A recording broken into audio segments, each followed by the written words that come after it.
pemirsa, dalam rangka memperingati Hari Kesehatan Dunia, kita concern banget akan membahas soal tembakau. Apakah tembakau ini banyak manfaatnya atau justru banyak mudaratnya, Dokter Ikhlas? Ya, saat ini Intan kita sudah terhubung secara virtual dengan Profesor Dr. Hasbullah Tabrani, Master Public Health atau ahli kesehatan masyarakat. Iya, ahli kesehatan masyarakat. Halo, selamat siang, Prof. Selamat siang. Selamat siang, Dr. Akes. Apa kabar? Selamat siang, Intan. Selamat Hari Kesehatan Alhamdulillah Dunia, baik. Prof. Selamat sehat, hidup sehat terus ya. Iya, salam sehat, hidup sehat. Karena tanpa ada kesehatan semuanya nggak ada gunanya. Betul. Intan sama Elkes nggak bisa datang di situ, nggak bisa belajar, nggak bisa cari duit, nggak bisa menikmatin berbagai hidangan. Nah, betul Setuju banget, Dokter. Makanya harus sehat ya. Ya. Prof, ini Ya. kan kalau saat ini kan pandemi kayak gini, kayaknya teman-teman saya banyak banget, Prof, yang melakukan aktivitas merokok. Nah, ini kan ada kabar yang beredar ya, Dok ya. Ini fakta atau mitos sih, Dok, bahwa asap tembakau digadang-gadang merupakan penawar semua racun, Prof. Ini fakta atau mitos, Prof? Mitos besar. Mitos besar. Oke, gimana, Prof, mitos penjelasannya? Begini, dalam kondisi COVID banyak orang juga yang masih tetap mabok mau merokok, ya. Jadi supaya ada justifikasi, ya segala macam dikeluarkanlah itu omongan yang bisa pembenaran untuk dirinya merokok. Padahal rokok dan COVID ini sama-sama saling meningkatkan resikonya. Orang yang perokok beresiko lebih besar untuk kena COVID. Orang merokok tentu nggak bisa mulutnya dan hidungnya ditutup selalu, pasti terbuka. Virus COVID masuknya dari mulut dan dari hidung. Ya, kalau lagi merokok emangnya ditutup itu hidung sama mulut? Enggak kan? Jadi mau dahlah sekali masuk virus-virus itu. Oke. Nah, tapi ada orang-orang yang sudah mabok rokok, ya namanya juga mabok. Ya udah cari-cari pembenaran. Gitu. Benar-benar. Jadi jangan gampang dengar. Prof, berarti yang beredar di masyarakat bahwa perokok tidak mudah terkena COVID-19. Berarti itu tidak benar ya, Dok?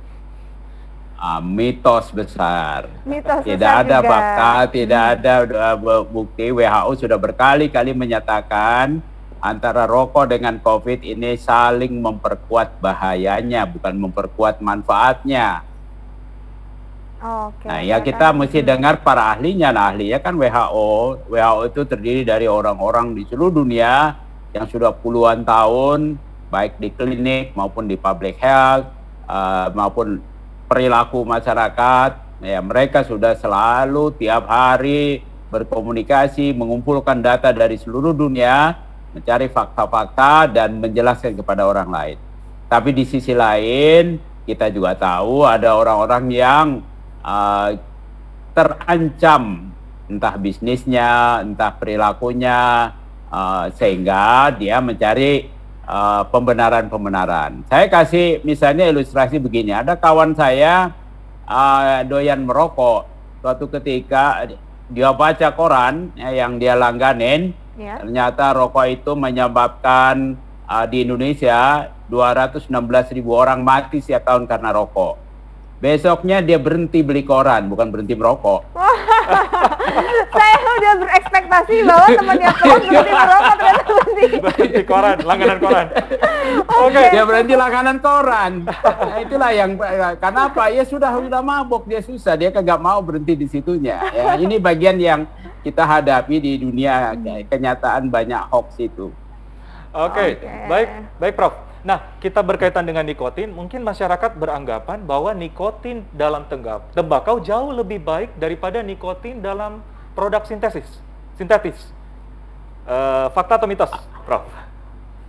Mitos juga, sama-sama nikotin. Nikotin adalah zat kimia yang diproduksi oleh daun tembakau yang menyebabkan adiktif, ketagihan. Karena nikotin merangsang endorfin di dalam otak kita sehingga terasa senang. Tapi senangnya terasa nyaman, senang, tapi itu sifatnya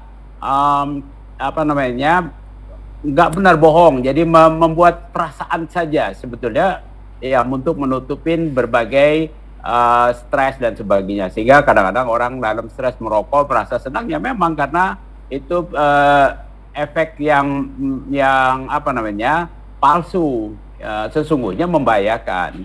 Ya. Untuk membuktikan membahayakan, kita tahu tembakau ini produksi utamanya dari Amerika.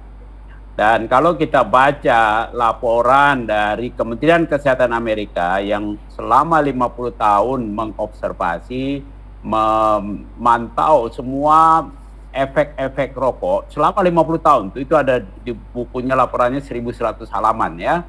Dipantau terus, telah terbukti nikotin ini menyebabkan berbagai penyakit tidak menular berhubungan dengan diabetes, kanker, sakit jantung, dan macam-macam lagi yang boleh dibilang tidak ada manfaatnya untuk orang yang mengkonsumsi.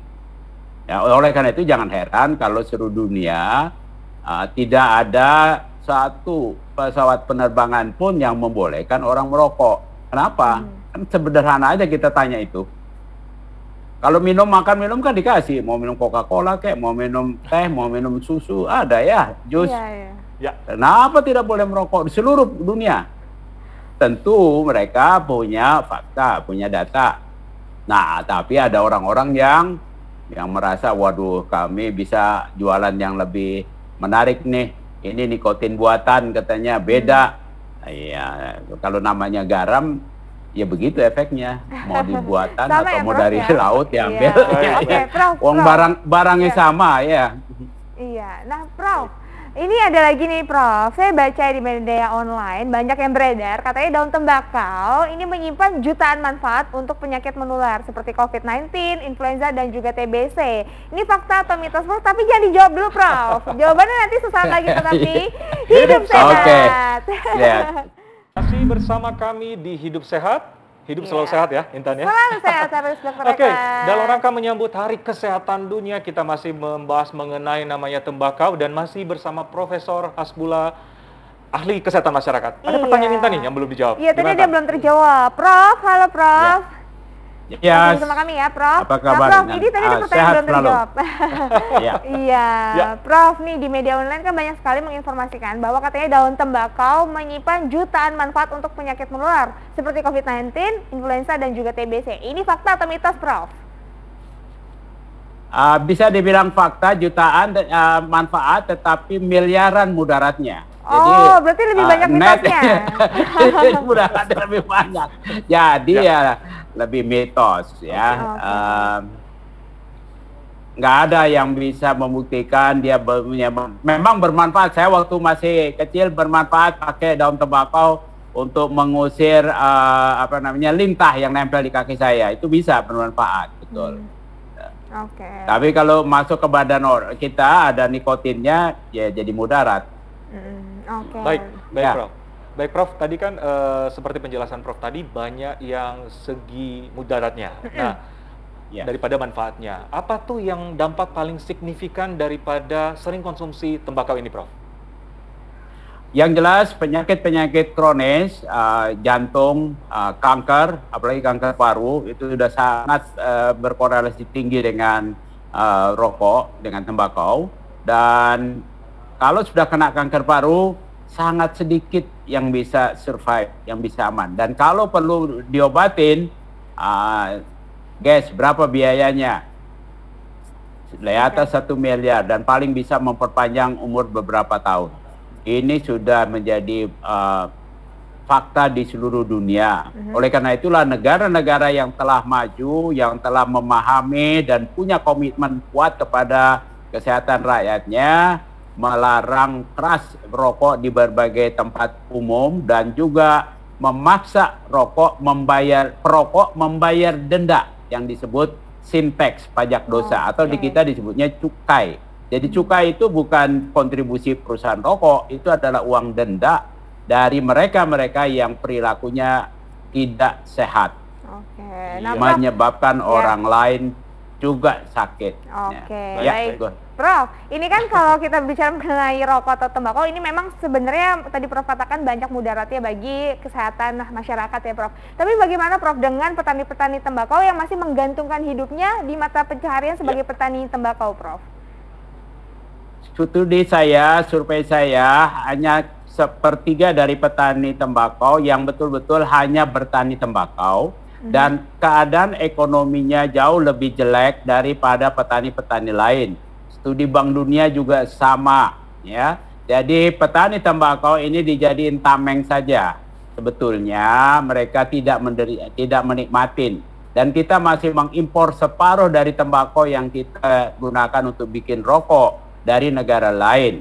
Nah, jadi mitos kalau petani tembakau menjadi korban kalau kita kendalikan rokok. Petani tembakau bisa bertani tanaman lain yang lebih menguntungkan, bahkan jagung dan beras lebih menguntungkan. Vanili, daun stevia lebih menguntungkan dari petani tembakau. Tapi banyak petani tembakau terjerat ijon oleh industri rokok, sehingga dia nggak bisa keluar dan dijadiin tameng.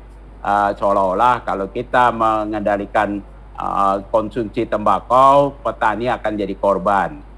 Bohong, petani dari dulu menderita. Yang untung banyak adalah para pedagangnya. Oke, baik Prof. Terima kasih Prof atas penjelasannya. Sama-sama. Mudah-mudahan yang perlu kita notiskan masyarakat adalah tidak perlu konsumsi berlebih mungkin tembakau karena berkaitan dengan problem kesehatan tadi. Iya, terima kasih banyak Prof. Kalau mau yakin konsumsi rokok boleh atau tembakau boleh, tunggu sampai seluruh pesawat membolehkan orang merokok di pesawat. Ya. Wow. Baru itu fakta. Itu fakta ya. Makasih banyak Prof. Luar biasa sekali. Sama-sama. Sehat terus dan produktif terus. Sehat terus Prof. Terima kasih banyak. Terima kasih banyak.